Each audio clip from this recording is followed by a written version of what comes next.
El Museo del Convento Franciscano Monseñor Fray José María Botaro ilustra la historia de la Orden Franciscana. A través de los objetos expuestos en sus salas, pretende demostrar la influencia que éste tuvo en la evangelización, la cultura e historia de nuestro país. Estamos en uno de los lugares más importantes que tiene la ciudad de Buenos Aires. Este lugar data desde los mismos inicios de la ciudad en el año 1580. En ese año se funda la ciudad de Buenos Aires. Buenos Aires fue fundada por Juan de Garay y con él vienen los primeros religiosos que fueron franciscanos. Desde ese momento se establecen en este lugar. El edificio en el que estamos, la construcción tanto del convento como de la basílica y la capilla, datan de mediados del siglo XVIII.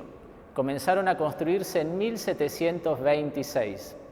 La iglesia terminó de construirse en 1754 y tuvieron una remodelación a principios del siglo XX.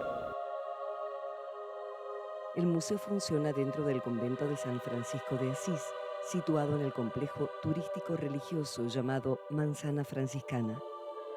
Las piezas que allí se encuentran documentan el arte y la cultura franciscana a través de los siglos. Estos son objetos de alta calidad artística y de gran valor histórico. La Basílica de San Francisco es testimonio fundacional de la ciudad de Buenos Aires. Estamos a muy poquitos metros de la Plaza de Mayo, y es un edificio que forma parte del conjunto al que llamamos la Manzana Franciscana.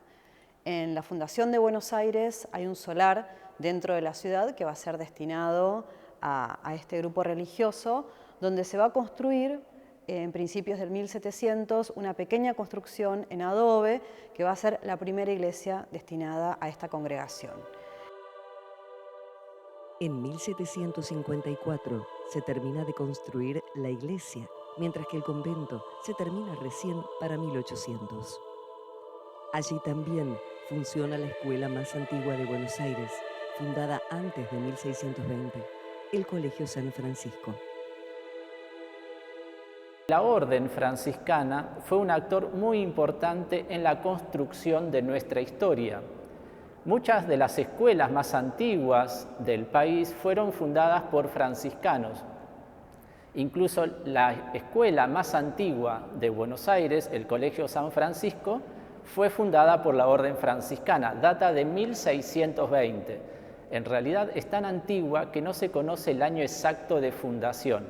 Se toma el año 1620 porque el documento más antiguo que se conserva data de ese año.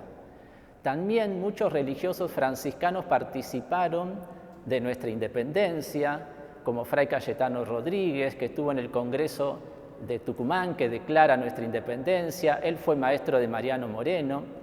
También Fray Luis Beltrán acompañó a San Martín en el cruce de los Andes. Fray Mamerto Esquiú tuvo una participación muy importante en lo que es la vida social y política de nuestro país en la segunda mitad del siglo XIX, y eso solo por mencionar algunos. Por eso, el museo lo que busca es compartir con todas las personas la historia de este lugar, porque es un poco también parte de nuestra identidad.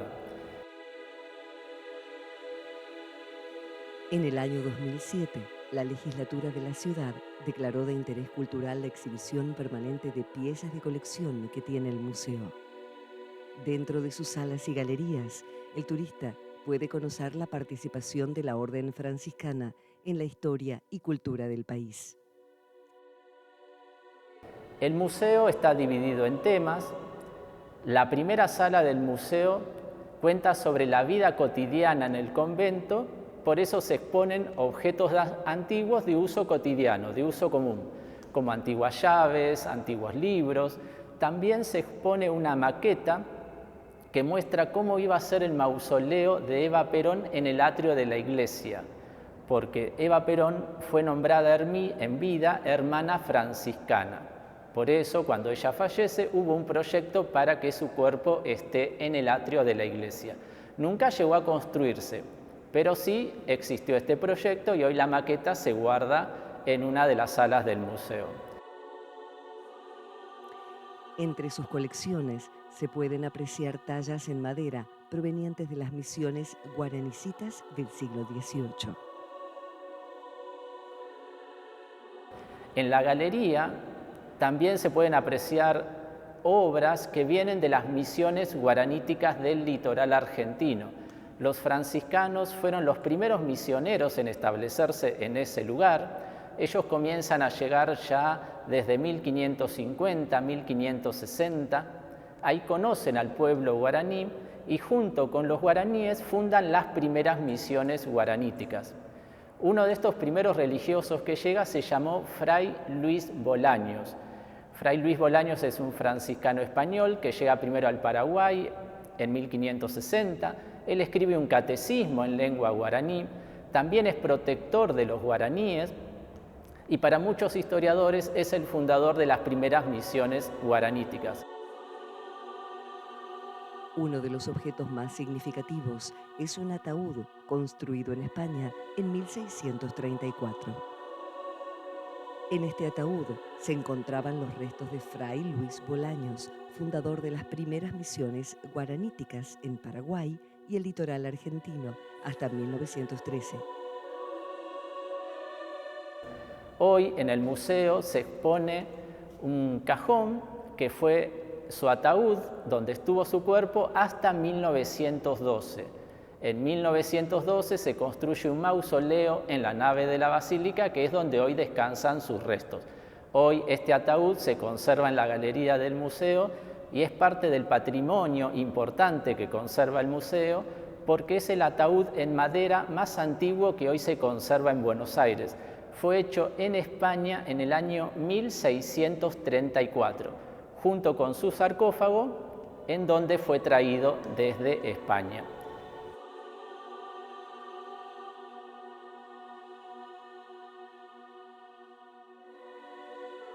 También en la segunda sala del museo se expone lo que se llama arte sacro.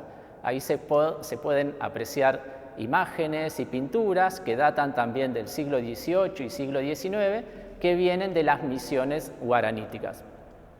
Una tercera sala del museo está dedicada a la orfebrería. Ahí se exponen objetos religiosos hechos en metal como relicarios y custodias. Y una cuarta sala del museo está dedicada a San Francisco de Asís, que es el fundador de la orden franciscana. Ahí se exponen objetos que tienen que ver con San Francisco. Existe un crucifijo antiguo del siglo XVIII que estuvo en la Guerra de Malvinas. Este también recuerda la presencia franciscana en esas islas desde el año 1767. Este crucifijo es de origen antiguo y recuerda la presencia franciscana en las islas. Así como los franciscanos fueron los primeros en llegar a Buenos Aires, también fueron los primeros religiosos en establecerse en las Islas Malvinas desde el año 1767. En ese año las islas estaban deshabitadas, España quería tener una presencia allí porque sabía que Gran Bretaña pretendía ocuparlas, entonces para evitar esa ocupación envía personas para que se establezcan de manera permanente. Así van civiles y religiosos, y esos religiosos fueron franciscanos que salieron desde este convento. Por eso hay una relación histórica también entre las Islas Malvinas y este lugar. La fecha en la que llegan esos primeros religiosos a Malvinas es un 2 de abril. El 2 de abril, pero de 1767, es la fecha en la que llegan estos primeros religiosos a Malvinas. Por eso, nuevamente, la importancia de los museos en general, que es conservar el patrimonio, porque son parte de nuestra identidad, son parte de nuestra historia. En materiales poco duraderos como paredes de adobe y techos de palma y tejas, construyeron la primera iglesia de San Francisco de Asís. Hacia 1731 comenzó la construcción del templo definitivo. La iglesia se inauguró para el año 1754, pero desafortunadamente tuvo que ser cerrada hacia 1770 a causa de la aparición de una gran grieta en su estructura.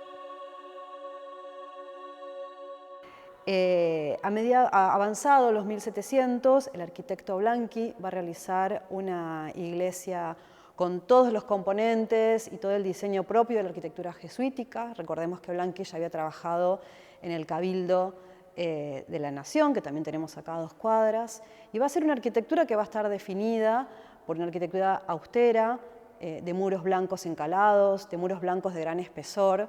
Y esa construcción va a quedar en pie durante algunos años y va a empezar a tener algunos problemas constructivos. Luego va a tener una segunda intervención donde se van a incorporar una fachada neoclásica y no es hasta el 1906 donde la Basílica de San Francisco va a adquirir la imagen que vemos hoy en el edificio. Para 1805 ya estaba terminada. En los años 1907 y 1911 se realizó una remodelación en la fachada a cargo del arquitecto Ernesto Sachmann. Sachmann va a incorporar a la iglesia una fabulosa diseños de cupulines y de cúpula y toda una ornamentación con inspiración alemana que es la que va a caracterizar a la imagen de la basílica hoy. En 1910, el artista alemán Antonio Wegener creó las 4 figuras que forman el grupo escultórico en el remate de la fachada. La obra está integrada por San Francisco de Asís en el centro con los brazos abiertos, acompañado de otras 3 figuras que representan una a Dante Alighieri, otra al artista Giotto y otra a Cristóbal Colón. El museo guarda muchas más historias. Una de ellas es la Caja del Tiempo. La Caja del Tiempo contiene objetos. Fue dejada en 1908 en una de las esculturas que coronan la fachada de la basílica. En 2007 fue hallada durante trabajos de restauración. Este artista, Antonio Vogel, esconde en la cabeza del Dante Alighieri una caja que contenía una carta escrita por él, en donde nos cuenta cómo hizo la obra, quién donó el dinero para hacerla. Ahí nos cuenta que fue la familia Unzué. La familia Unzué es la que donó el dinero para hacer la restauración de la iglesia. Toma dinero de esa época, monedas, 2 diarios, uno de Austria, otro de Buenos Aires. Todo lo esconde, lo guarda en esta caja y a la caja con los objetos la deja en la cabeza del Dante en 1908. Antonio Wegener, el artista que dejó la caja, dejó con ella un saludo que decía: yo saludo a quienes encuentren estos escritos. Por eso fue una gran sorpresa. Además, lo increíble es que este hallazgo fue justo 99 años después que el artista lo dejó, porque de 1908 al año 2007 se cumplía casi un siglo exacto de su hallazgo. El 16 de junio de 1955, la basílica y el convento son violentados, sufriendo un incendio intencional. Este incidente provoca innumerables daños, entre ellos la pérdida del retablo del altar mayor. A mediados del siglo XX, en 1955, este lugar fue uno de los más afectados por lo que se conoce como el Día de la Quema de las Iglesias. Luego de este hecho, la basílica perdió su cúpula, perdió su altar original y entró en un estado de deterioro avanzado.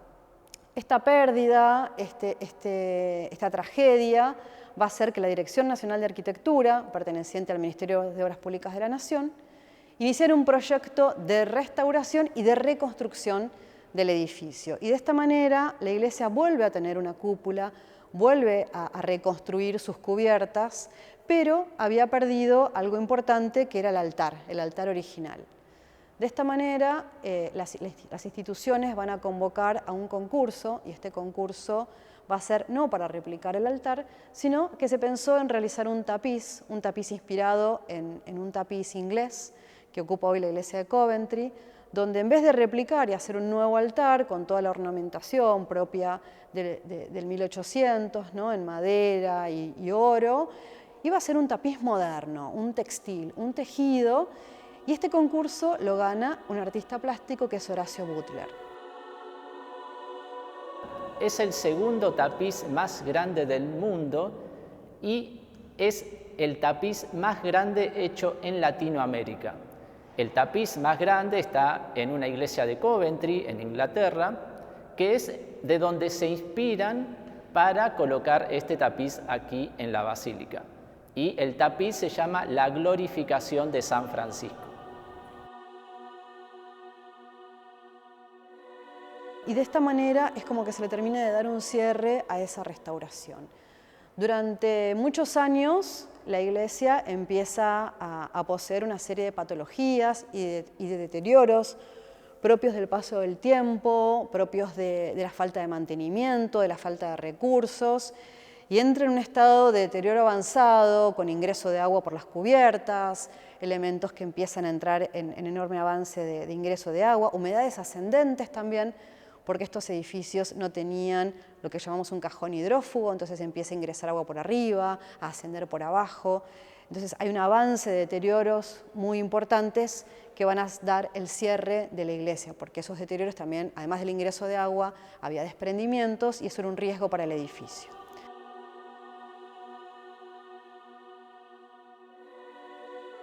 Las tareas que se realizaron en este edificio tienen que ver primero con la primera tarea fundamental, que era impermeabilizar las cubiertas, detener el ingreso de agua.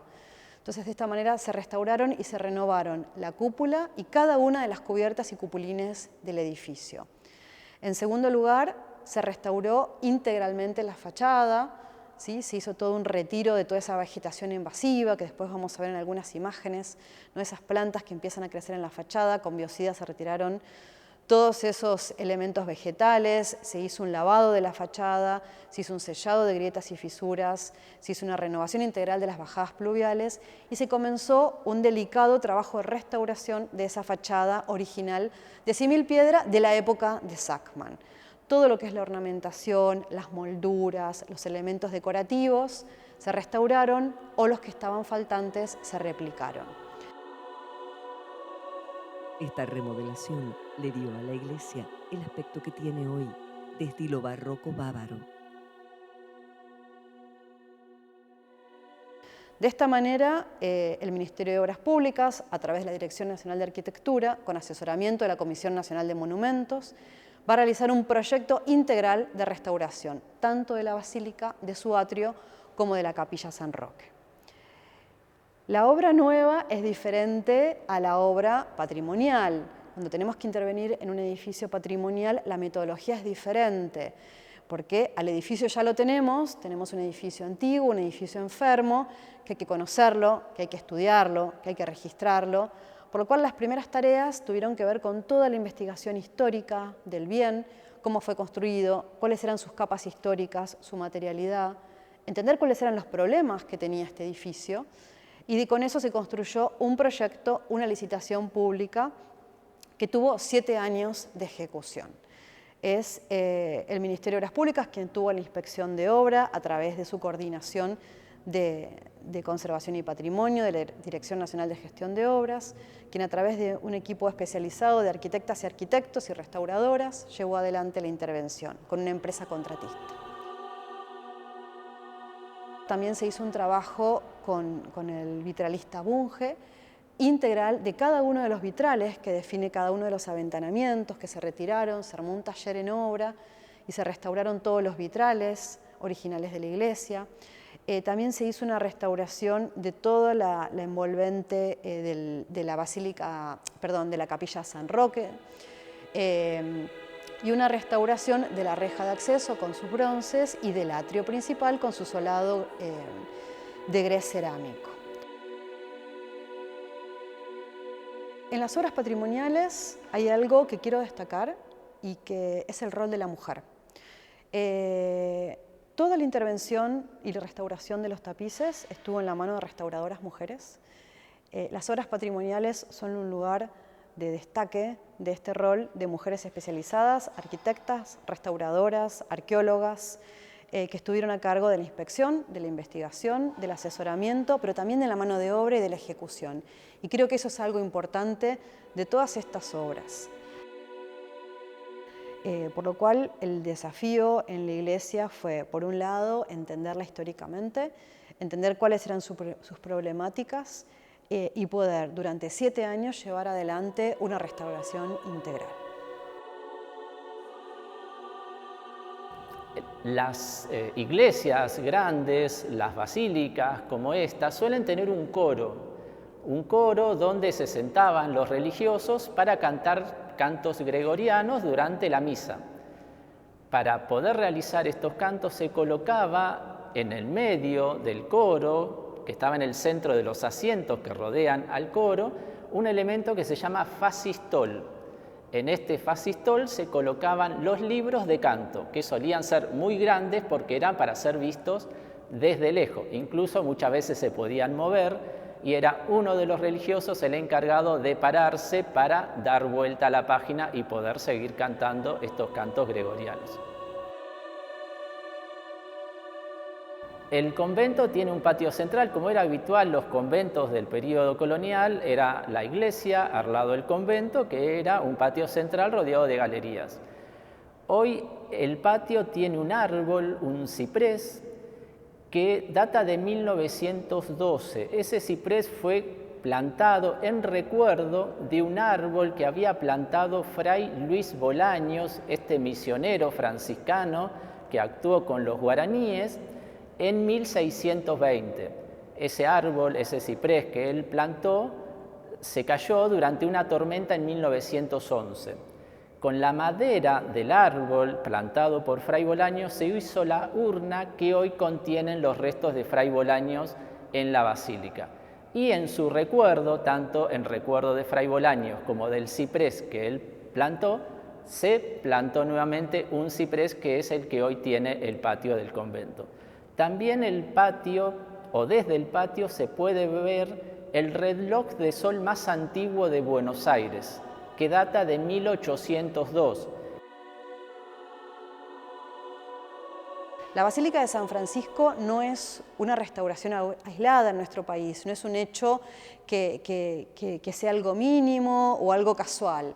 Forma parte de un plan federal que está llevando el Ministerio de Obras Públicas de restauración de un patrimonio que no es solamente el patrimonio religioso, también es el que tiene que ver con el turismo social, que es el que tiene que ver con el patrimonio moderno, como la Casa sobre el Arroyo, como los hoteles de Embalse de Chapadmalal, como las pequeñas arquitecturas de adobe que encontramos en Salta o en el norte argentino, por lo cual lo importante es comprender que el patrimonio argentino es muy extenso y que abarca una enorme cantidad de estilos arquitectónicos y que hablan de nuestra historia y de nuestro pasado.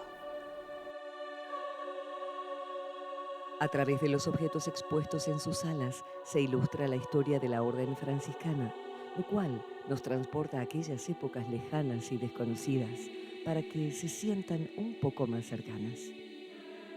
Aprendemos con este museo la influencia que tuvo tanto en la evangelización como también en la cultura e historia del país, viendo al arte y cultura franciscana a través de los siglos, más específicamente desde 1209 hasta nuestros días.